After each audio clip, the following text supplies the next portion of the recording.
Bueno, bos días. Empezamos, rematado a reunión ordinaria do Consello de Xunta de Galicia. Como sempre, paso a darlles conta dos asuntos máis importantes tratados e acordados.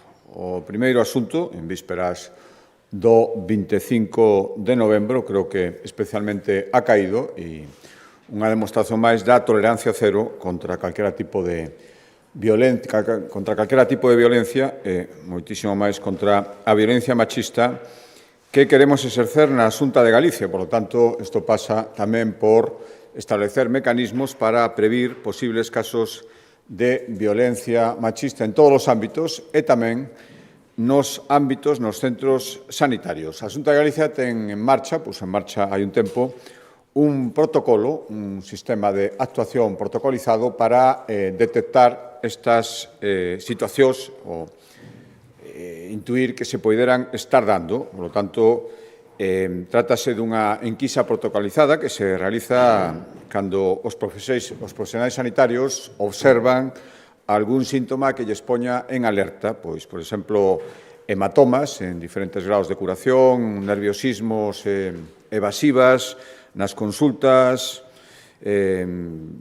depresións, atrasos na atención prenatal, unha serie de síntomas que están tamén no protocolo e que poñen alerta aos profesionais sanitarios. O que fixemos hoxe foi facer balance desta iniciativa dende que se puso en marcha e os datos o que nos din é que dende que empezou este protocolo fíxose este cribado de violencia a 1.300 mulleres nos centros de saúde, nos centros de primaria, porque os profesionais que estaban ali pensaron que podía haber algún indicio que motivaba a posta en marcha este protocolo. Estas enquisas, son unha serie de preguntas que fan as mulleres, permitiron detectar 32 mulleres en situación de risco, de 1.300 sospeitas, 32 deteccións de risco certo. Por lo tanto, o que fan os profesionais cando fan estas deteccións é informar a pacientes sobre os seus dereitos, asesoralas sobre os pasos a seguir, emitir un parte de lesións no caso de ser preciso, ese parte se remite tamén aos xulgados, e tamén avisar os pediatras se hai fillos e, por suposto, resistar a situación no historial clínico. Por lo tanto, o que fixemos foi avaliar as cifras dende a posta en marcha deste protocolo. Cambio de asunto, a proposta da Axencia Galega de Turismo e dentro dos accións e das axudas que convoca a Xunta de Galicia para seguir promocionando os nichos, sobre todo os nichos de novo turismo que podan ter máis potencial nestes momentos. Hoxe dedicamos atención ao todo o que ten que ver co sector vitivinícola e as súas posibilidades dende o punto de vista do enoturismo. E hoxe o que fixemos foi lanzar unha liña de axudas para que os establecementos turísticos e as adegas das rutas do viño de Galicia, que estén integradas nas rutas do viño de Galicia, teñan como atractivo máis o fomento da mobilidade sostible e da posibilidade de facer rutas nos lugares onde se ubican estas adegas e estes establecementos de turismo relacionados coas adegas con medios de transporte sostibles. Son 4 millóns de euros para 5 liñas distintas, baseadas, sobre todo, nos desplazamentos en bicicletas eléctricas, que, ademais, é unha modalidade que xa se impuso moito noutras zonas que nos levan bastante ventaxa o que ten que ver con enoturismo e turismo sostible. Serían 1,6 millóns para instalar estacións de reparación e puntos de recarga para estes vehículos, 920.000 para mercar estes vehículos eléctricos e poñelos en sistema de préstamo, algo máis de 500.000 euros para a sinalización e información e promoción deste tipo de experiencias turísticas e establecemento de rutas e de itinerarios nos territorios con este medio de transporte. Outro medio millón para implantar toda a tecnoloxía necesaria para a xestión das bicicletas e a promoción digital deste sistema e 400.000 para os acondicionamentos que sexan necesarios sin facer impactos na paisaxe para instalar os puntos e as estacións de recarga. Varios acordos que van por anticipado de gastos relacionados coas axudas da Consellería de Cultura. O primeira é unha liña de axudas para apoiar a música ao vivo nas salas privadas que existen en Galicia. Son 400.000 euros para os anos 26 e 27. A novidade principal é que a petición do sector, as axudas non van ser para as propias salas, senón para as empresas que organizan os ciclos de concertos. Isto lle facilita moito, antes as contratacións tiñan que facerse dende as salas e era máis complicado. Por lo tanto, serán para as empresas que organizan os ciclos de concertos, é dicir, promotoras, managers, organizadores de eventos, que poderán recibir ata un máximo de 50.000 euros por ciclo de concertos que organicen as salas privadas en Galicia. Outra axuda da Consellería de Cultura agora é para o sector audiovisual, casi 500.000 euros, 485.000, para apoiar a produción de novas obras e organizar festivais profesionais de audiovisual en Galicia. 310.000 euros no ano que ven para garantir un circuito galego estable de festivais audiovisuais. Deben ser certames con unha duración mínima de 4 xornadas, 20 proxeccións que leven 3 edicións celebradas e outros 176.000, ata chegar a esos casi 500.000, para apoiar o desenvolvemento de 11 novas curtas ou longametraxes de directores noveis que fagan as súas producións, a súa versión original sexa en galego. Último acordo relacionado coa Consellería de Cultura, proposto pola Consellería de Cultura en liñas de axudas, hoxe aprobamos investir 870.000 euros para impulsar espectáculos de teatro, danza, maxia e circo en Galicia. Son 4 liñas de axuda, unha para proxectos de compañías que xa leven moito tempo en activo, 10 anos como mínimo, outra para empresas de nova creación que queran empezar a facer este tipo de actividades, xa outra liña de axudas directamente dirixidas ás producións que fagan estas empresas, é dicir, as dúas primeiras liñas de axuda para impulsar a creación ou para premiar a continuidade, despois outra liña de axudas para xa os espectáculos que se fagan, a propia produción, e unha liña específica para montaxes de danza que se incorporan a este tipo de axudas. Cambio de acordo. Proposta da Consellería de Emprego nas súas competencias de comercio, hoxe aprobamos a posta en marcha dun novo proxecto chamado Prato de Mercado para potenciar as prazas de abastos da man de recoñecidos chefs galegos, cociñeros e cociñeiras. O obxectivo é converter os mercados, as plazas de abastos, nos millores escaparates do produto fresco de proximidade que se vende nestas prazas, e que mellor que facelo a través dos chefs. O proxecto Prato de Mercado vai consistir, empeza mañán mesmo, nun gran acto na Praza de Abastos de Santiago, no que van a acudir máis de 40 cociñeiros ou responsables municipais dos concellos onde están as prazas de abastos, e despois irá espallando por toda a xeografía 70 actividades polas 95 prazas de abasto que existen en Galicia. Outro acordo relacionado co sector primario da Consellería de Medio Rural. Hoxe aprobamos as axudas, 3,2 millóns de euros, para impulsar a promoción dos produtos agroalimentarios galegos que estean amparados baixo algún selo de calidade. Por lo tanto, van dirixidas aos produtores das denominacións de orixe, indicacións xeográficas protegidas ou artesanía alimentaria, e serán para campañas de promoción, para que asistan a feiras profesionais, para a organización de visitas escolares aos centros de produción ou tamén para facer estudios de mercado especialmente dirixidos á internacionalización.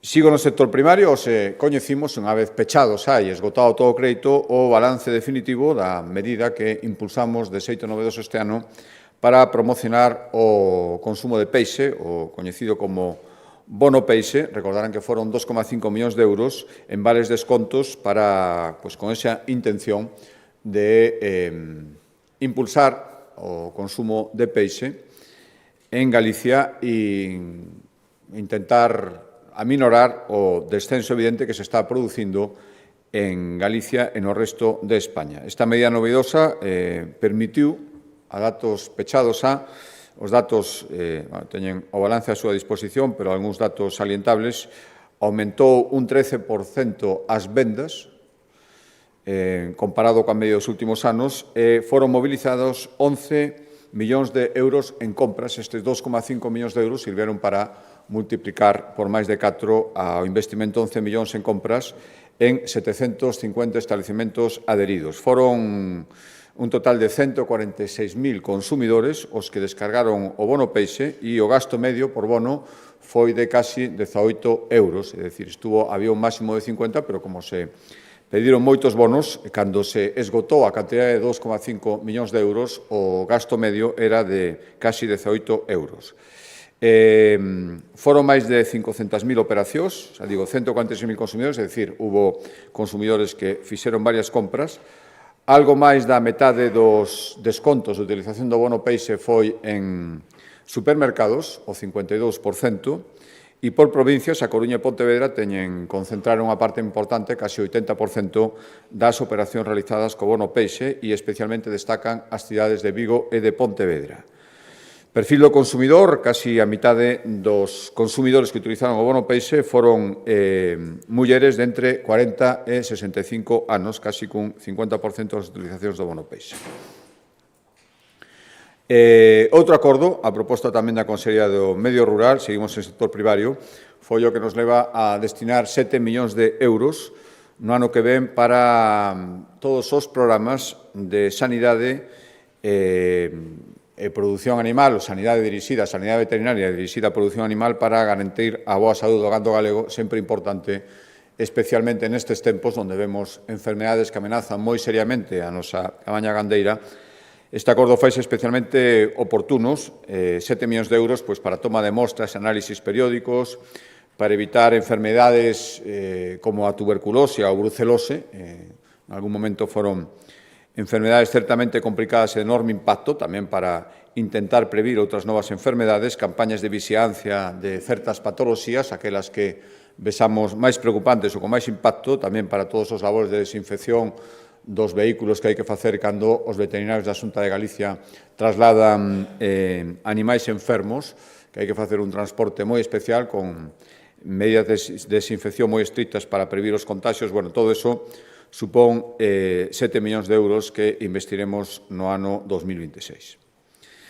Cambio de Consellería do Emprego, hoxe demoslle luz verde a destinar casi 20 millóns de euros, 19,7, a un programa de incentivos para facilitar a contratación de, calculamos, no menos de 2.500 persoas desempregadas, contratación indefinida, en todos os casos, durante o ano 2026. Vai dirixido aos colectivos con máis problemas de empregabilidade, especialmente mozos maiores de 52 anos, vítimas de violencia machista, emigrantes retornados. Isto siguen sendo colectivos diana, colectivos preferentes, pero engadimos, ademais, aquelas persoas que estiveran acollidos a algún tipo de curso formativo por parte da Xunta de Galicia e agora, se son contratadas de xeito indefinido, quen os contrate terá de xeito preferente estes incentivos. E tamén faremos un aumento do que se pode percibir. O que se pode percibir vai entre os 6.000 e os 17.000 euros, dependendo dos contratos e dos colectivos, pero incrementaríamos tamén, estaría na franxa alta, si quen se contrata algunhas das persoas que estudiaron en Galicia gracias a ese programa que temos coas tres universidades, as becas BEME, para facilitar a presencia aquí de titulados universitarios con orixe galega para facer eses mestrados e logo son contratados, terían tamén un incentivo especial, unha cantidade máis importante dentro destes incentivos, que xa digo son casi 20 millóns, 19,7 millóns de euros para o ano 2026, 2.500 persoas que esperamos acaden un contrato indefinido con esas novedades, con esos incentivos que les acabo de decir a maiores, xente que fixera cursos na Xunta de Galicia ou persoas que se acolleran, fixeran un mestrado universitario a través do sistema de becas BEME. Paso a infraestructuras, dous acordos en materia de infraestructuras, un seguindo co plan de sendas da Xunta de Galicia, 70 millóns de euros para ter construídos 120 novos kilómetros entre ano que ven e o seguinte. Hoxe acordamos destinar 870.000 dentro deste plan de sendas para construir unha nova senda peonil no concello de Arteixo para comunicar o centro de Arteixo coa parroquia de Lañás. 1 kilómetro de longitude e a previsión de iniciar as obras no ano 2026 durarán 6 meses. Outro acordo en materia de infraestructuras importante, aparte das contratacións periódicas que a Xunta de Galicia ten para manter en bo estado a rede de estradas autonómicas, máis de 5.000 kilómetros. Temos, contratos periódicos, pero, ademais, que o obxecto deste acordo, contratos específicos para facer obras concretas máis alá da conservación de toda a longitude do trazado que facemos cos contratos periódicos que sacamos para 2 ou 3 anos. Estas serían, en total, son 72 millóns de euros o que destinamos á conservación, a maior parte neses contratos periódicos que visían toda a rede en xeral, e despois irían tamén contratos específicos, como os que son obxecto do acordo de OSE, 10,6 millóns de euros para actuar concretamente en estradas identificadas que necesitan unha actuación especial, aparte dos labores normais de mantemento, na rede autonómica. Son 19 estradas que afectan a 30 concellos galegos que teñen estes 10,6 millóns de euros para facer actuacións específicas de mantemento, que sobre todo son bacheos e repintados que van máis alá dun mantemento normal, renovar o firme, restaurar danos que se poderan ter producido por circunstancias meteorolóxicas, por algún accidente, mellorar as sinalizacións. Por faceres un desglose destes 10,6 millóns de euros, 3,4 van a estradas da provincia da Coruña, 2,6 de Lugo, 2,3 en Ourense e 2,1 en vías de Pontevedra. Insisto, isto se engade os contratos periódicos de mantemento que facemos na totalidade dos 5.000 kilómetros de estradas autonómicas. Outro acordo da Consellería de Infraestructuras e Vivenda, pero agora nas súas competencias de vivenda seguimos, como facemos prácticamente todos os concellos, avanzando nese obxectivo de duplicar o parque público e favorecer tamén a colaboración público-privada para chegar a máis de 20.000 vivendas por ese sistema. Por lo tanto, hoxe seguimos nesta liña e acordamos iniciar os trámites para facer unha nova declaración de proxecto de interés autonómico, PIA, que permite agilizar moito todos os trámites relativos á preparación do chan para facer nelas vivendas. Este PIA vai afectar ao Concello de Porriño. Queremos construir 300 vivendas, das cales 240, o 80%, teñen que ter a calificación de vivenda protexida. O terreo sobre o que se vai declarar o PIA son 43.000 metros cuadrados na contorna da rúa Fernández Areal. En Porriño, gracias a esta declaración, axilizarase todo sensiblemente para poder construir estas 240 novas vivendas con réximen de protección.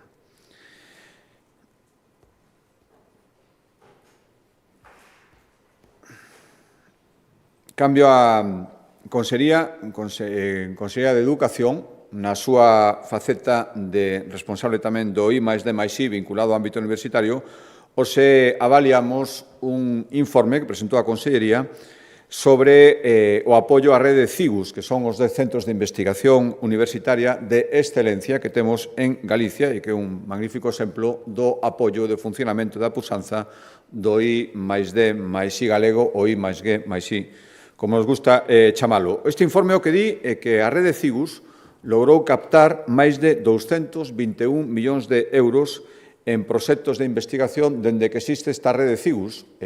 Antes existían a maioría dos centros, pero non estaban traballando en rede. Agora se o fan dende o ano 2020 e captaron, desde ese momento, 221 millóns de euros. É dicir, por cada euro investido hai un retorno de 3 euros para Galicia. Digo porque como digo, se captaron 221 millóns de euros e o apoio da Xunta de Galicia, os 10 centros da rede CIGUS, foi de 68 millóns de euros. É dicir, estes centros multiplican por 3 o apoio público que reciben.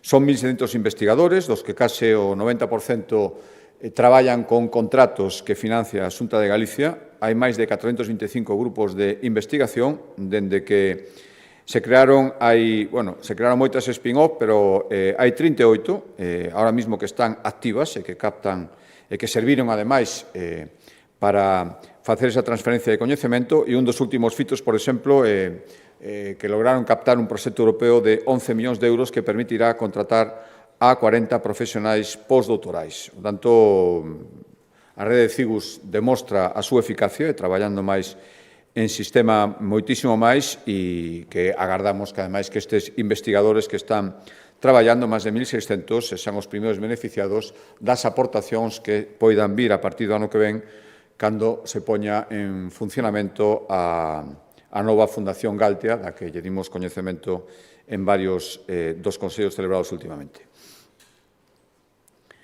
Antepenúltimo acordo, a proposta da Consellería de Facenda, aínda que un acordo que prácticamente afecta a todas as consellerías, pero como a Axencia Galega das Tecnoloxías, Anteg, está residenciada aí, pois foi a que presentou para a aprobación do Consello do Programa Galego de Inteligencia Artificial, que terá vixencia dende o ano que ven ata o ano 2028, é dicir, 3 anos, e que é a folla de ruta para avanzar moito e intentar xeralizar o uso da inteligencia artificial na administración galega e tamén nas empresas no que se poida no día a día dos galegos. Son 54 millóns de euros.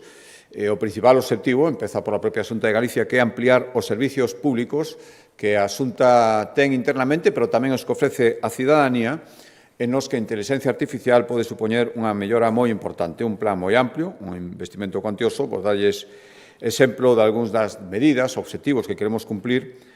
Pois, por exemplo, usar a inteligencia artificial para avaliar datos en tempo real, datos meteorolóxicos, datos morfolóxicos sobre o terreo, para poder anticipar riscos e coordinar mellor os servicios de emerxencia, tanto na faceta preventiva como de intervención, cando se produce algún tipo de suceso que así o demande.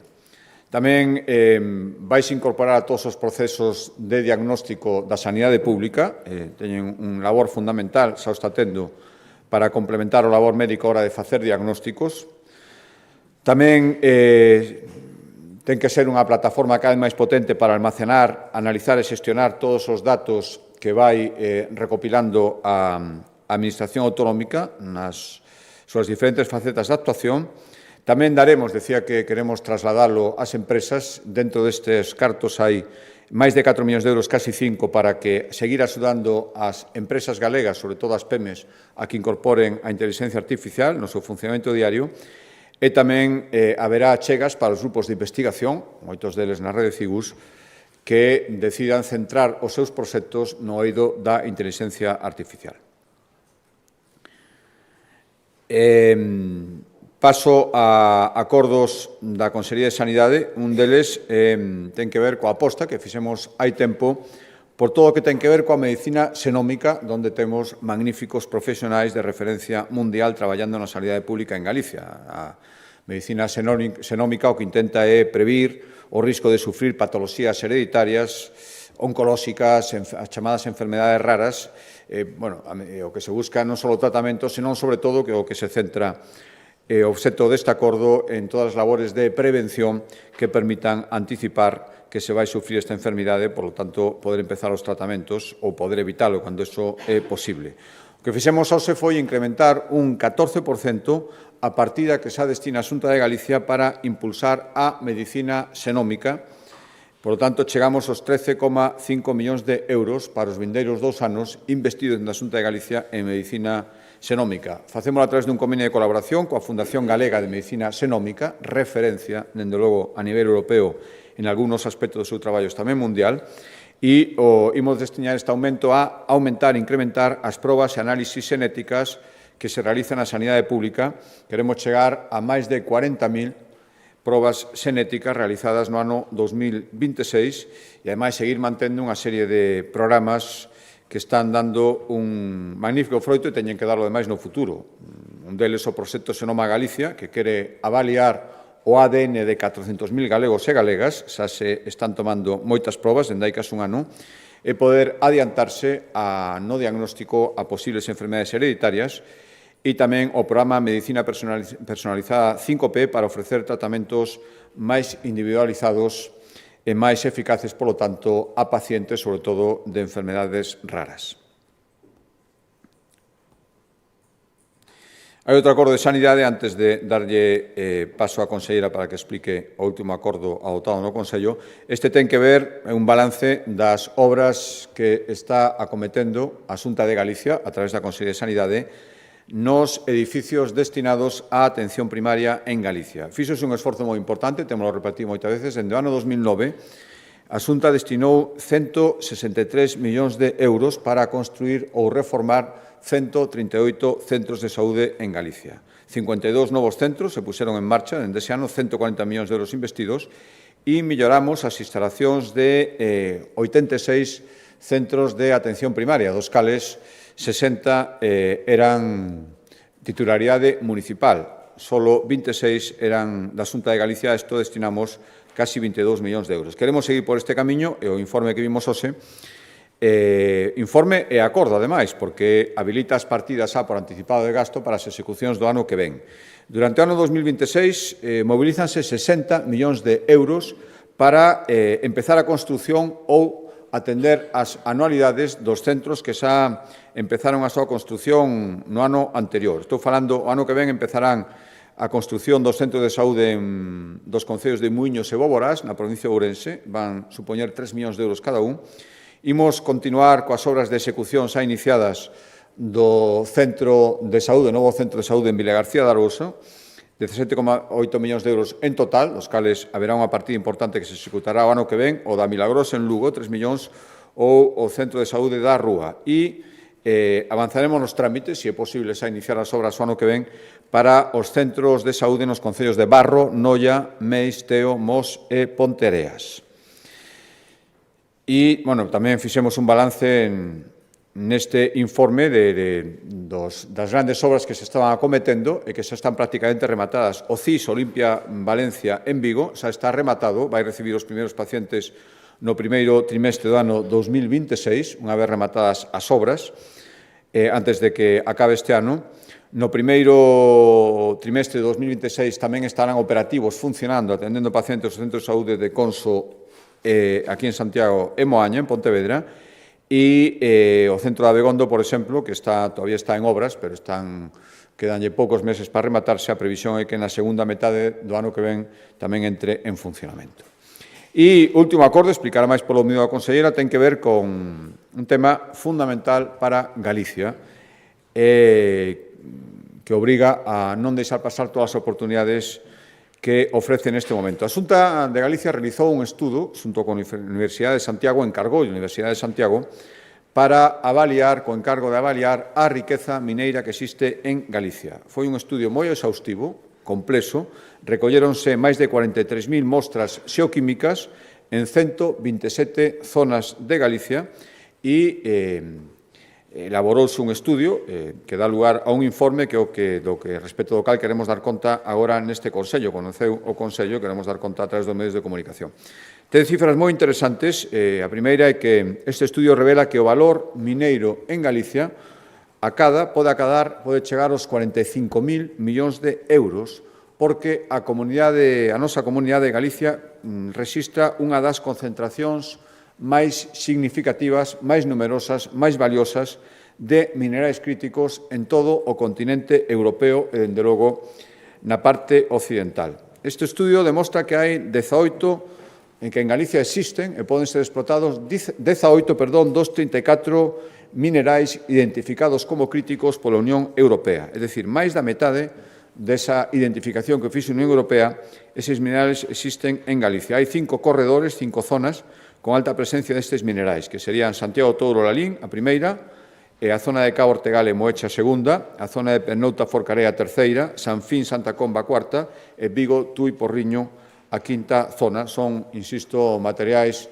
moi demandados, moi utilizados e moitos máis o serán no futuro, pois en sectores punteiros, a automoción, a tecnoloxía digital, todo o que ten que ver co desenvolvemento de hidróxeno verde ou no sector da defensa. Por lo tanto, é unha oportunidade para Galicia que, por suposto, ten que ser executada con todas as prevencións, con todos os estudios e con todos os rigores necesarios para garantizar que sexa unha explotación sustentable e que permita a Galicia aproveitar estas enormes oportunidades. Pero para darlles máis detalles, dou a palabra á conselleira.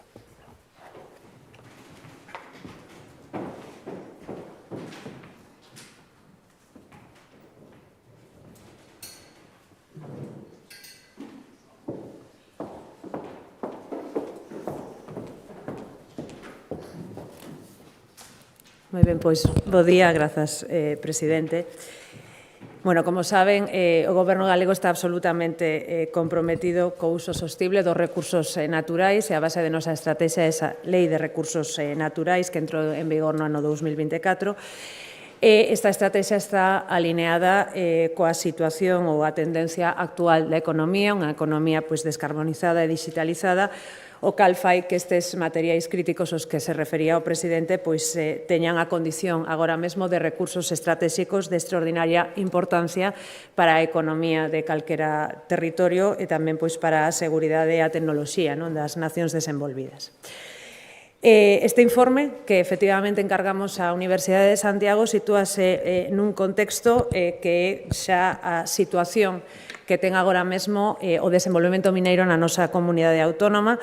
Somos unha rexión de excepcional potencial xeolóxico. Xa actualmente estamos producindo un 9,5% do total da actividade mineira de todo o Estado. Somos a segunda comunidade autónoma en datos de emprego mineiro. Somos líderes en produción de pedra natural e tamén en establecementos balnearios activos. E contamos con máis dun 20% de emprego femenino en minería que ademais está ascendendo. Dentro deste contexto, hai que situar o que sinalaba. A Unión Europea, no marco da súa autonomía estratégica, identifica esas 34 materias primas críticas, as que mencionaba o presidente, cuxo suministro seguro resulta fundamental para sectores industriais clave, como poden ser as enerxías renovables, a mobilidade eléctrica, aplicacións aeroespaciais, defensa, tecnoloxías digitais, etc. E para o crecemento do sector resulta imprescindible un compromiso estratégico entre as administracións e as propias empresas privadas que van desenvolver estes proxectos. Polo tanto, é fundamental coordinar, ter esa colaboración público-privada onde as distintas administracións, neste caso a Xunta de Galicia, vayan pouco a pouco, logo explicarei un pouco máis, priorizando os concursos mineiros que se licitan e, por outra banda, promovendo tamén e solicitando as empresas privadas que procedan a solicitar eses permisos de investigación que son os que darán lugar despois ás concesións de explotacións. Bueno, os principais datos deste informe, dentro deste contexto, os sinalaba o presidente. O informe se presenta combinando unha serie de análises baseados na avaliación detallada de 42.847 mostras xeoquímicas rexionais que foron tomadas polo Instituto Geológico e Minero de España e a caracterización específica desas 127 zonas prospectivas prioritarias. E aí é onde se demostra, con esta análise, que Galicia alberga un 53% dos recursos primarios significativos, é dicir, 18 desas 34 materias primas críticas calificadas pola UE. A avaliación económica pode chegar ata os 45.000 millóns de euros, se cifra por parte da Universidade entre 25.000 e 45.000 millóns de euros, distribuídos entre diferentes tipos de depósitos e de elementos críticos. E se establecen eses 5 corredores que sinalaba o presidente e que vou detallar moi brevemente. O corredor Santiago-Touro-Lalín, que é rico en cobre, cobalto, zinc, galio, xermanio e indio. É o corredor de metais tecnolóxicos por excelencia, esténdese por unha longitude de 80 kilómetros, unha anchura de 15 kilómetros e abarca un área total de 1.200 kilómetros cuadrados. Alberga o maior depósito de cobre de Galicia, que é Touro, e presenta mineralizacións de cobalto clave para as baterías. O valor estratégico que ten este corredor radica fundamentalmente que é unha rexión crítica para a tecnoloxía digital, electrificación e enerxías renovables.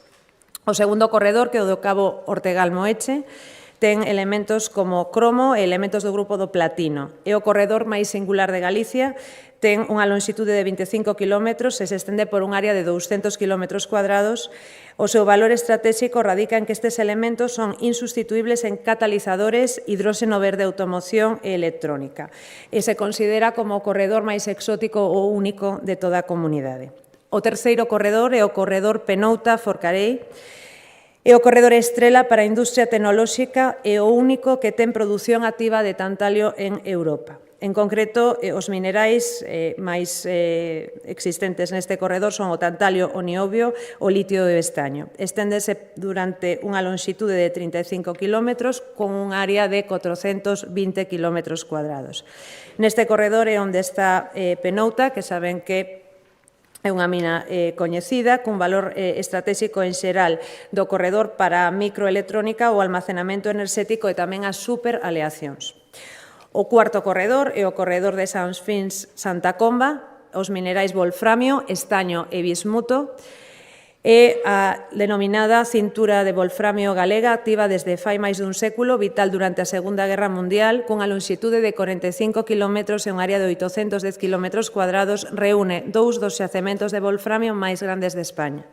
O seu valor estratégico radica en que o wolframio é esencial en aliases de alta dureza, ferramentas industriais, defensa e electrónica de potencia. E o quinto corredor, que é o corredor das terras raras, é o corredor Vigo, Tui Porriño.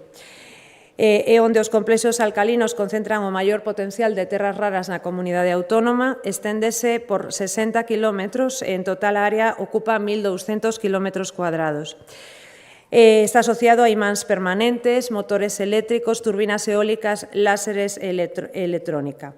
O seu valor estratégico radica en que é un corredor clave para a transición enerxética, imprescindible para fabricar motores de vehículos eléctricos, aeroxeneradores, células fotovoltaicas e tecnoloxía militar.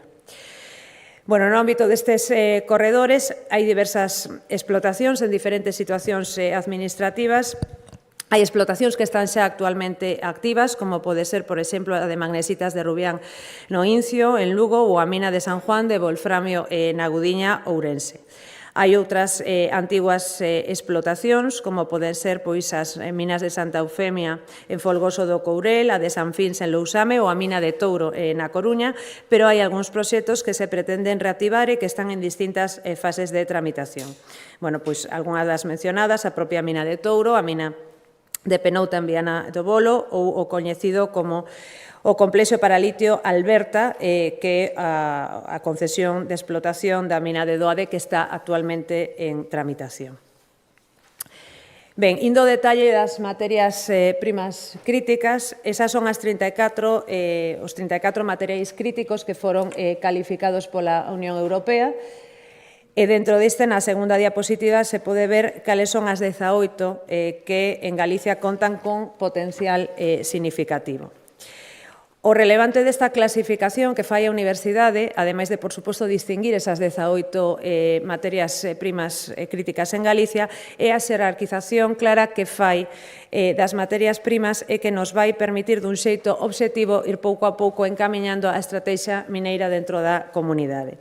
Os criterios que se empregaron por parte da Universidade para facer esta clasificación parten da abundancia dos recursos, a calidade das concentracións, a madurez tecnolóxica, a demanda que ten o mercado, a importancia estratégica europea, a viabilidade de desenvolvemento a curto ou medio plazo e as sinerxias coas infraestructuras existentes.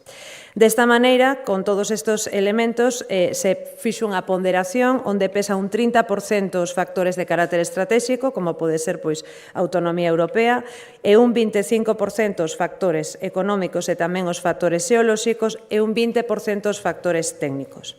E así se chega aos 5 primeiros elementos que representan as oportunidades de maior impacto estratégico e viabilidade económica e que concentran o 75% dese valor económico total estimado do que falábamos.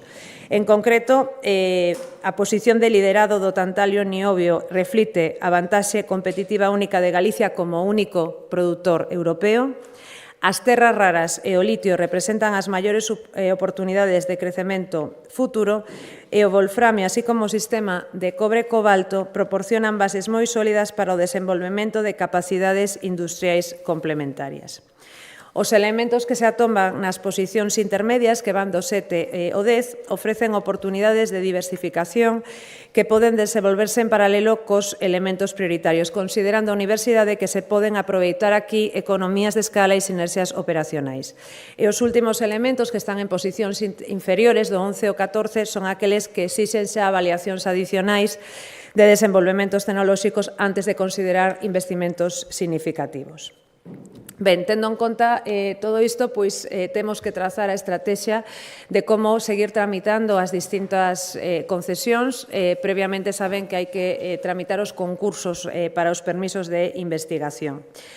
É importante coñecer que a tramitación é distinta segundo que exista nunha determinada ou nun determinado ámbito, nunha determinada zona, un dereito mineiro caducado ou non.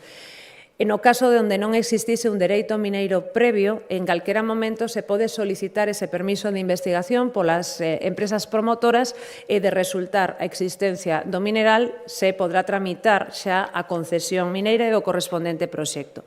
Pero no caso onde existise un dereito mineiro previo que xa está caducado, é imprescindible que a Administración saque eses concursos de dereitos de investigación. Polo tanto, de aí a relevancia do que iniciamos neste mesmo 2025 e que continuará no ano 2026 para poder deixar os terreos como francos e resistables e ser solicitados por calquera promotor que teña interese en explotar o mineral de que se trate.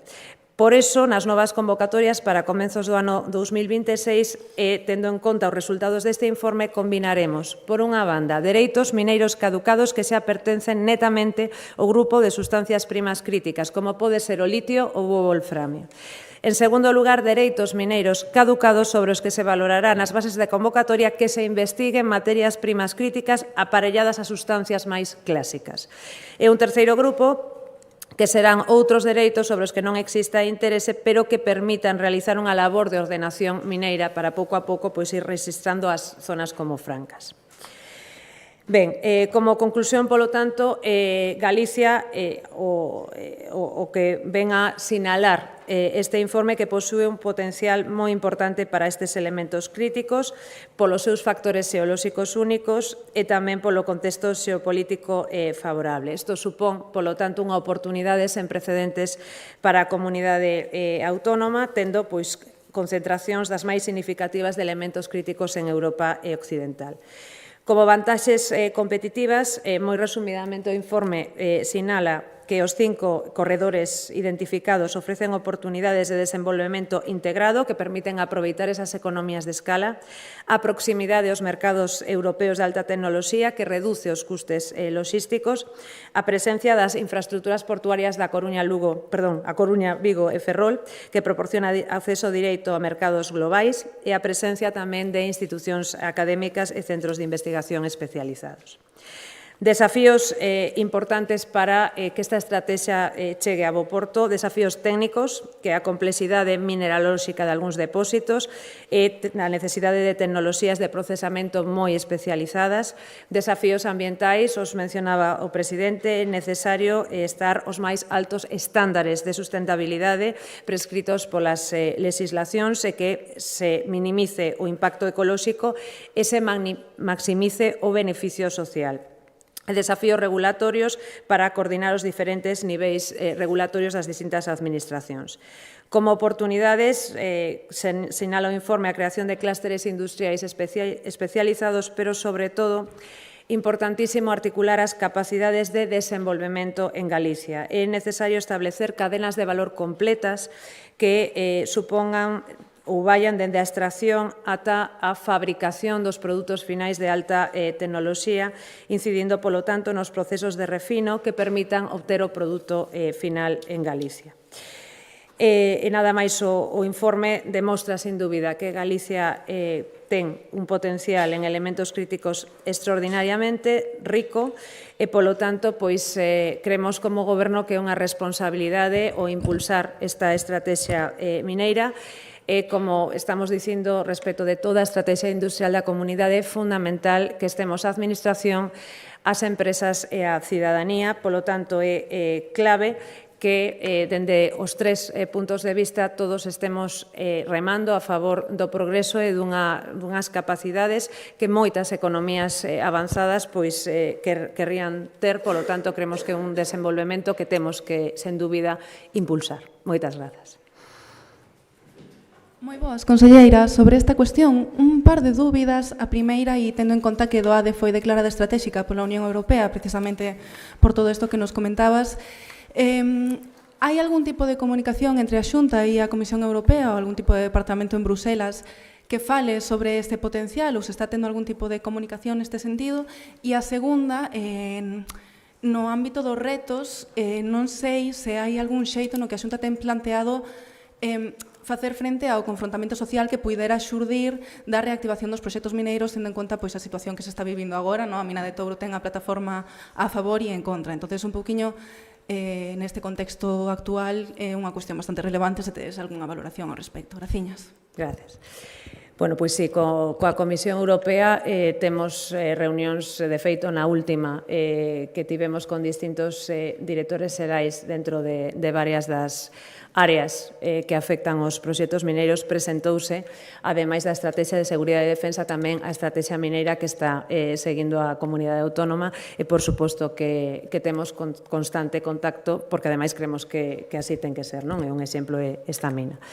En canto a retos, bueno, é fundamental, de feito, pois todo o tempo, e acabo de mencionar, que para que saia adiante de maneira exitosa a estrategia é imprescindible que a cidadanía entenda a estrategia que se está levando a cabo. Por eso a Lei de Recursos Naturais e por eso a importancia de que estes proxectos, que todos os novos proxectos xa están incluídos dentro do ámbito da aplicación desta lei, teñen que redundar parte da riqueza producida no territorio onde se asentan. Isto quere dicir que, de algún xeito, as zonas onde están instaladas as futuras minas teñen que ser zonas máis ricas e máis prósperas. Isto é, por unha banda, pois, labor do Goberno, que ten unha legislación e que temos que ser quen de aplicala e de conseguir realmente, o mesmo que ás veces digo dos eólicos, temos que pasar dese momento onde non queremos un eólico, unha mina ao lado, a reclamar que exista un recurso natural que se pode aproveitar preto dos nosos fogares, porque esa poboación en concreto vai ser máis rica. E tamén unha labor fundamental das empresas promotoras, que teñen que ser capaces non solamente de facer as cousas ben dende o punto de vista da sostenibilidade ambiental e social, senón de explicar adecuadamente os proxectos, de explicar como vai incidir, por suposto, nas cifras de emprego que van a existir nesas contornas, pero tamén con medidas reais que afecten dende o punto de vista educativo e dende o punto de vista social as persoas, os veciños deses municipios. Boa tarde, conselleira. Visto o peso que ten o documento, ou a urxencia que existe hoxe en Europa, na industria, na economía, quería saber se, á luz das conclusións, estamos quizáis máis preto de ver unha luz verde en proxectos mineiros como o da mina de Touro. Graciñas.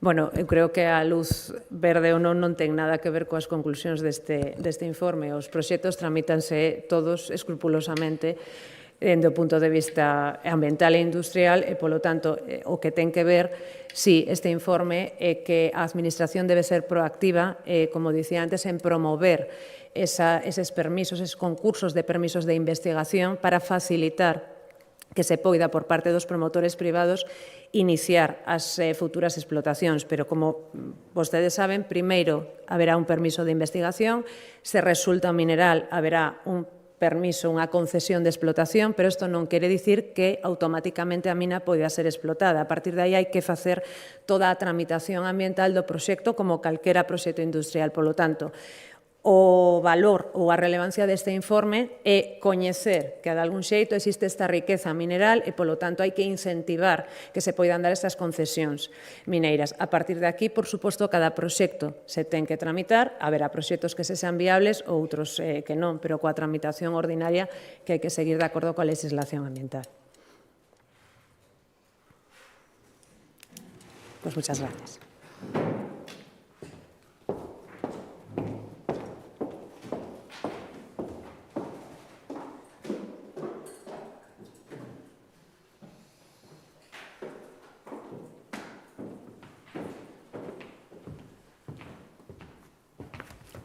Bos días, presidente. Eu tiña dúas cuestións. A primeira era preguntarlle acerca dunha valoración sobre a renuncia do fiscal xeral do Estado, saber se vostede considera que tivo un xuízo xusto. E, por outra banda, quería preguntarlle sobre a folga que está prevista para esta semana en Sanidade, se sería un fracaso por parte da Consellería do seu Goberno non lograr desactivala. Gracias. Sí, a primeira, eu creo que o fiscal será a renuncia, non lle queda máis remedio. Ten unha condena que o inhabilita e, polo tanto, renuncia despois dun suizo e unha sentencia condenatoria. Outra cousa sería que o tivera feito cando foi imputación, mesmo cando se sentou no banquillo, pero renuncia unha vez que unha condena. Polo tanto, na miña opinión, eso lle resta moitísimo mérito, se que ten algún, a esta decisión. Respecto á sentencia, mire, escoitei valoracións políticas moi irresponsables e é tan fácil entender a súa responsabilidade como simplemente facer un exercicio que consistiría en que todas estas persoas que están falando de golpismo judicial, de suíces facendo sentencias absolutamente políticas, si a sentencia tuvera sido absolutoria, incluso por unha maioría máis asustada da que foi a sentencia condenatoria, se estarían dicindo o mesmo, se estarían falando o que están falando dos suíces e da sentencia respecto a que ainda non a coñecemos ni sequera na súa integridade. Por lo tanto, eu non vou facer iso e non vou entrar a... Teño escoitado moitas veces, unha sentencia non che gusta o que tens que facer é recurrila, pero entrar a saco, entrar en descalificacións absolutamente persoais, valoración políticas, as mesmas persoas que non faría nada deso e lles parecería perfecto se a sentencia dixera o que lles gustan, creo que quen se califica son eles mesmos. E cando isto o está facendo todo un goberno, lanzando a mensaxe de que non se pode confiar en absoluto na xustiza simplemente porque, na súa opinión persoal, os suíces non dixeron o que eles creían que tiñan que decir, me parece algo peligrosísimo que está bordeando moi peligrosamente se que non as traspasou xa as reglas da democracia e da separación de poderes. Respecto á segunda pregunta, a Xunta de Galicia está facendo todo o posible, vostedes coñecen as negociacións, mesmo a retirada de propostas que había dende a Xunta para, por suposto, intentar chegar a un acordo dende a nosa responsabilidade. Temos anunciado as previsións que hai respecto á falta de médicos, respecto á necesidade de facer modificacións para seguir garantindo unha sanidade, neste caso unha sanidade primaria da máxima calidade. Vosto o que non imos facer é quedarnos cruzados de brazos. Facemos as nosas propostas, as queremos que hai que facer, demandamos que o Goberno Central faga o mesmo, que non o está facendo, tamén lle tocaría facer cosas, non o está facendo, e, por suposto, negociamos o noso obxectivo, porque eso, lóxicamente, suporía que se resentira, siquera durante eses días, e probablemente máis, a atención aos doentes, a atención aos pacientes, que é o máis importante. A nosa intención é que non haxa esa folga. Fracaso non porque se produci, oiga, ao final, isto é unha decisión, por así decirlo, de dúas partes. Eu non me quedaría tranquilo e pensaría que estaríamos fracasando, primeiro, se non fixéramos todo o posible para tallar este problema, máis alá da convocatoria de folga, segundo, non facer todo o posible para que esta folga non se produza. A partir de aí, se inda así unha parte ou todos, ou que sexa, porque hai varias facetas aquí, deciden mantela, eu o lamentaría, pero, lóxicamente, está no seu dereito. Boa tarde, presidente. Dúas cuestións. A semana pasada pechou en Ence Pontevedra con 2 xornadas de folga, cun seguimento do 100% segundo os sindicatos, ca polémica pola negociación do ERE, xa que a planta galega exixe a Madrid unha negociación propia para Lourizán.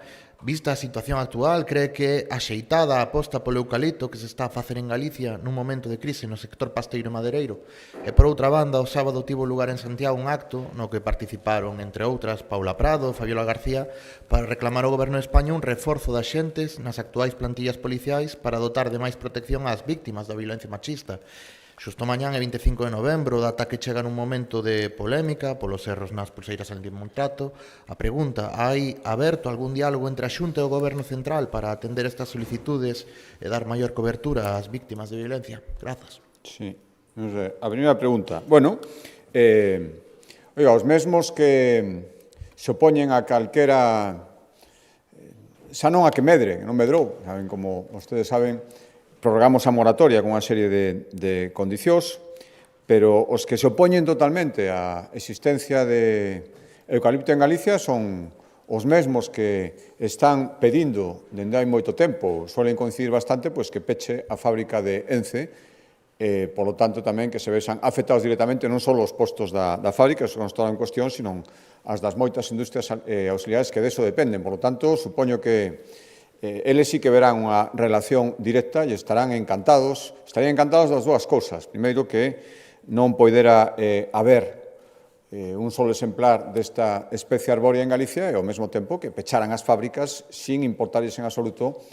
o que pasaría coas persoas, as familias que delas dependen. Por tanto, como nós somos un goberno responsable, primeiro, arbitramos, creo que co consenso maioritario dos afectados, unha moratoria de eucalipto coas condicións que vostedes coñecen e faremos o que este na nosa man, ao final son procesos privados, para intentar non só que esta industria, sino que todas se cumplen as normativas medioambientais, se manteñan en Galicia. Hai xente que, como di que non a todo, di que non a que haxa ni siquiera regulado e con moratoria máis eucaliptos e, por suposto, dalles exactamente igual, ás veces parece que buscan que canto menos industria e menos postos de traballo, mellor. E solen ser, non coinciden exactamente, pero sí que coinciden nunha parte importante facendo as dúas cousas. Respecto á segunda pregunta, temos advertido o Biogen, que é unha competencia das Forzas e Corpos de Seguridade do Estado, está recibindo un apoio moi importante en Galicia coa intervención dos membros da Unidade de Policía Adscrita, que leva perdendo efectivos dende hai tempo e está ahora mesmo en números preocupantes. Saben vostedes que intentamos, logo dunha manifestación de motu propio, por propia iniciativa, do ministro do Interior, dicindo que iba a enviar varias decenas de asentes para reforzar a unidade, por suposto, non foi verdade, non era certo, el foi quen dixo, e nunca explicou por que o dixo non sendo certo, ou por que sendo certo cando dixo, despois non o cumpliu, pero a realidade é que seguimos perdendo efectivos e eses efectivos, nunha parte importante, se estaban adicando a reforzar os labores da Policía Nacional, basicamente, nas tareas de Biogen.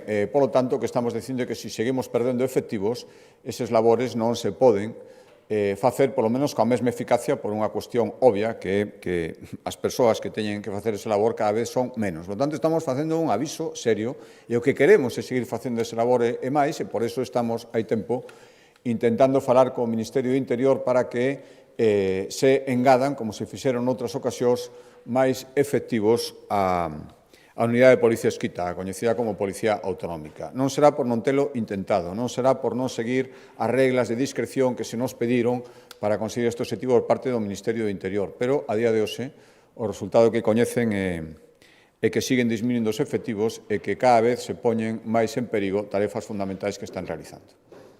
Buenos días, presidente. Quería pedirlle unha valoración sobre dos cuestións. A primeira é estas acusacións que lanzou onte o PSDG sobre que están vostedes blanqueando a violencia machista, que lle parece. E a outra é o problema que teñen os ministerios de Traballo e Educación que pone en perigo o reforzo en formación de idiomas en Galicia. Gracias. Sí. Mire, eu lamento que en cuestións tan fundamentais como a violencia machista non podamos, outro día había unha declaración, mostrar consensos á sociedade nun tema fundamental. Me verá moi pouco discutir sobre isto, intentar buscar consensos, incluso a veces renunciando a postulados ou a denuncias que son xustas. Por tanto, eu pediría que os partidos de oposición fagan o mesmo e que non aproveiten para decir este tipo de cousas e mandar este tipo de mensaxes, primeiro que non son certas e segundo que en vísperas dun día tan importante como mañán son especialmente inoportunos. Respecto á segunda cuestión, outro lío que se crea entre as dúas partes dun goberno central cada vez máis enfrentado. O programa de auxiliares de conversa, que leva sendo un éxito en Galicia durante 15 anos, cada vez con máis aceptación, con máis demanda por parte do alumnado, dos docentes, das AMPAs, que levou a que teñamos ese dato, que creo que é moi satisfactorio, de ter o mellor nivel de inglés no ámbito educativo de toda España, débese en gran parte a este programa de éxito no que pusemos moitos esforzos tamén económicos para seguir estabilizándolo, que veñan cada vez máis auxiliares de conversa, de máis linguas.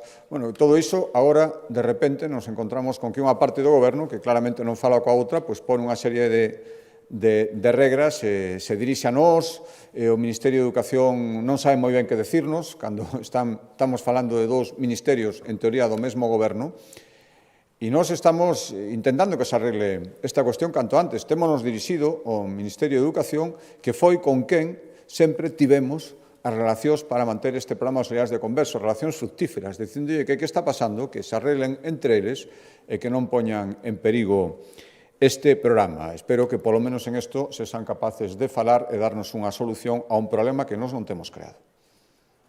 Presidente, retomando o tema do eucalipto, a miña pregunta vai, a semana pasada houve un erro do PP a hora de tramitar unha serie de propostas da Xunta para flexibilizar a moratoria do eucalipto. Ao día seguinte o conselleiro de Facenda dixo que, bueno, que a súa intención era intentar levar adiante estas propostas que estudiarían a vía.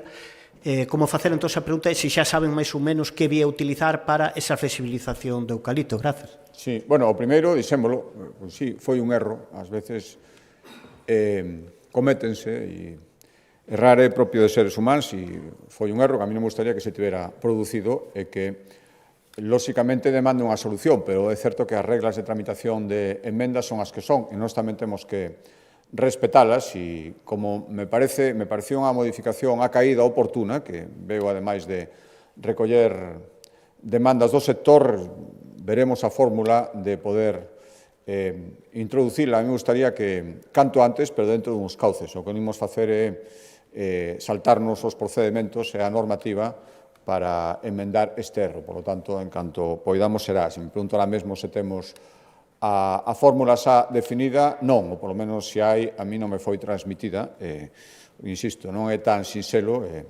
algúns dirían que non hai nun problema, que arreglarán, eu digo que hai que seguir unhas normas e, polo tanto, para seguir esas normas hai que darlle voltas a como podemos facer, insisto, para introducir unha modificación que a mí me parece oportuna. Non renunciamos a introducila, lamento sinceramente, sobre todo polas consecuencias que este erro se tivera producido. Boa tarde. Retomando un dos temas do Consello, vostede falou da introducción da inteligencia artificial en todas as áreas diagnósticas. Creo que falou. Queríalle pedir se pode aclarar algo máis sobre este tema e, sobre todo, en concreto, sobre como se vai informar o paciente do uso destas tecnoloxías como complemento. E, por outra banda, querolle preguntar, falou xa das folgas que están convocadas esta semana en Sanidade. Están convocadas 2 novas xornadas tamén en Educación para decembro, serían 5 en total nun trimestre. Por que considera a Xunta que hai tanto malestar en sectores que son básicos, esenciais, como a sanidade e a educación, e está preocupada por este motivo? Gracias.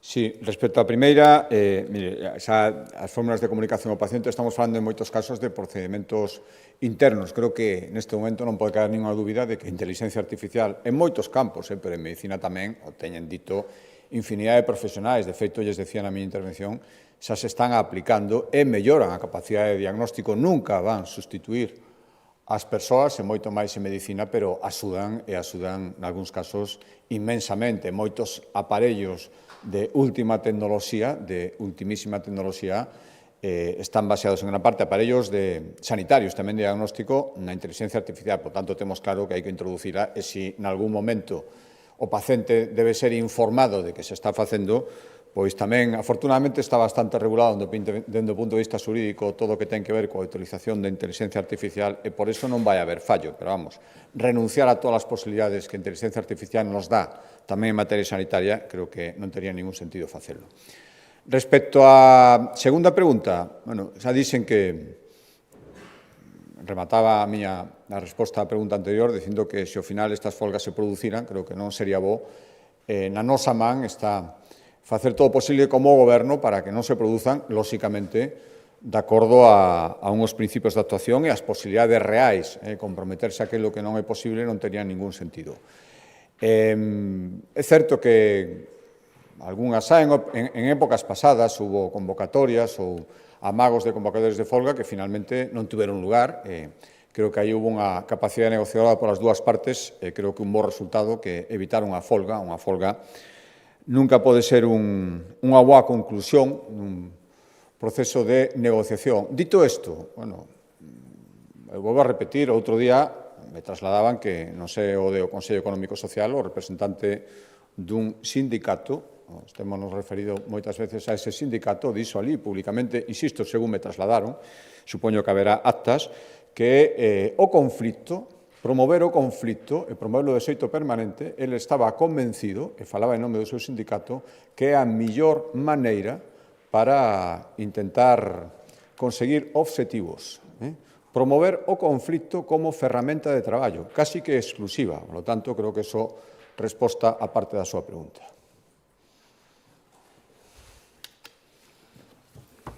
Moi ben, moitas gracias.